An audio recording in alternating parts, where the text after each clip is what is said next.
Welcome to the Rim Break Rodeo. We hope this video helps.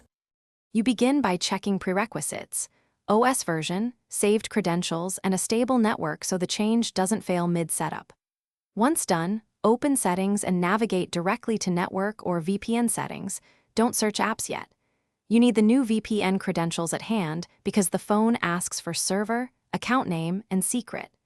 Make sure battery saver is off. It can block background VPN configuration. Now tap Add VPN or the plus icon to start entering the new service details.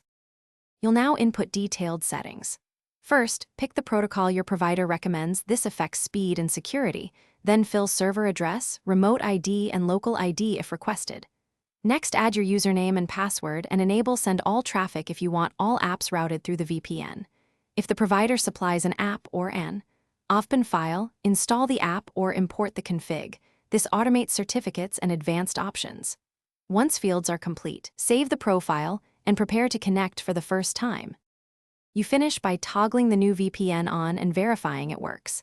Confirm the status icon, check your public IP, or use a DNS leak test to ensure traffic is routed. If it connects but is slow, try switching protocol or a different server region. If it won't connect, double-check credentials, server spelling, and phone date/time. Certificate mismatches often come from wrong clocks. Once these steps are done, restart the phone or reinstall the VPN app.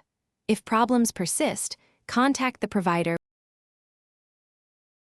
Thanks for watching. Consider subscribing if we helped you.